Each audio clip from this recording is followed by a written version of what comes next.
علیہ وسلم نے ارشاد فرمایا من احب سنتی فقد احبنی ومن احبنی کان معی فی الجنہ.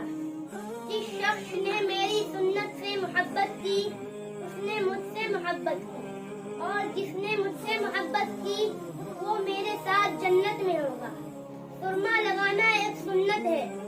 ابو داؤد شریف میں ہے حضرت عبداللہ ابن عباس رضی اللہ عنہ سے مروی ہے کہ اس میں سرما لگایا کرو کیونکہ اس میں سرما تمام سرموں سے افضل اور بہتر ہے.